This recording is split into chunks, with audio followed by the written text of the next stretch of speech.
Antonia, Myoshin, and Tim, would you tell us why community is so important to you? Why have you dedicated so much of your energies towards building community? For me, it's always been really clear that we cannot get away from community.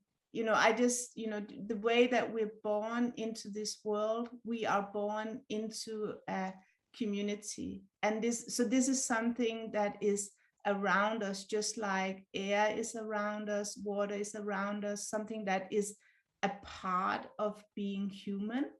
But there's a difference between just being in a community and then also intentionally be part of a community and intentionally building community and intentionally um, reflecting on your motivation for being in a community and for working with community. So that's just like everything else, that we have this opportunity to be aware of it, not just do it and be in it, but also to be aware of and to intentionally do it. And when that is the case, then I think that this, community is just, it's just highlights how we can learn from each other and how we can be a mirror from each other and how we really need each other, and how by standing side by side, sometimes you are standing side by side, sometimes one is a little bit going forward, others are following, sometimes you're the one going a little bit back, leaning into the community. This is the way we learn, this is the way we grow, this is the way our qualities have an opportunity to shine and to unfold. Thanks, Antonia. I guess I would say for me that in my own life, community has been huge. And I'm an introvert. I would be happy sitting alone in a cave.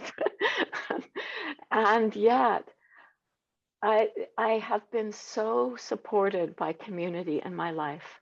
And it keeps me, how to say, it helps keeps me honest. It helps keeps me looking at the deeper edges where, it's easy to sit in the room by myself and think I'm really good. Then when I am in interaction, I see, whoa, there's a few tangles in my mind. And so it has given me so much support. And when I reflect back on that, I was able to do that because others were there with me. Others, there was a space in which we could be humans together and be working with what comes up as humans, having a shared intention to do it as practice.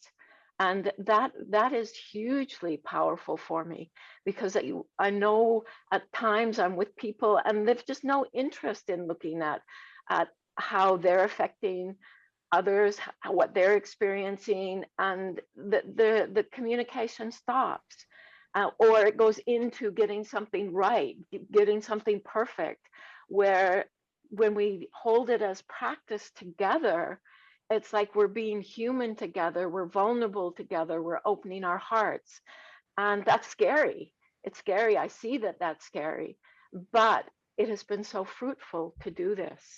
And so, and when Mingyur Rinpoche first started Tergar, he very deliberately didn't just have meditation, but had community, and the hope that there would be a place for the teachings to land where it would be alive and working within people. And so, his vision just really spoke to my heart. Kim? Yeah, somehow I've always had the feeling that we have a 2,500-year tradition, live tradition coming all the way from the time of the Buddha. And yet it comes alive in the last 18 inches between people. That when we see it, sense it, hear it, alive with someone, the truth of the path, the truth of the teachings comes alive. That it's no longer just a philosophical study or something we do on the cushion. It's something that happens in real time, in real space. And this is community. I've had a community here ever since I left Nepal. I've had a community here that meets weekly in my small town in Colorado for 25 years. And I've just watched over the years that people come because they want to hear the Dharma, and they stay because of community. It's people that model the truth of the Dharma. They inspire us. They raise us up. They bring us down when we need to be brought down. It's just, the whole dynamic is so beautiful because we are communal people. And so when the Dharma lands in community, it's really alive. When you think about it, the principle of the Buddha is timeless.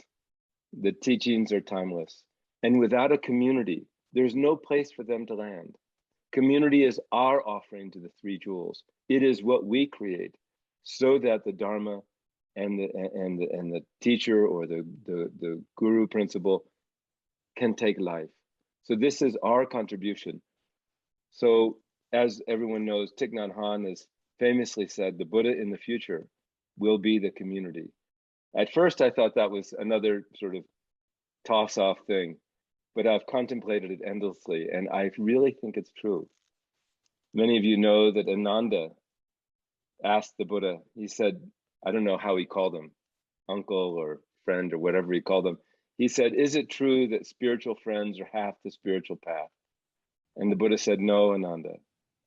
Spiritual friends are the entire Buddhist path, or the entire path. So all that is to say, I agree with Antonia and Myoshin. Community is just so wonderful.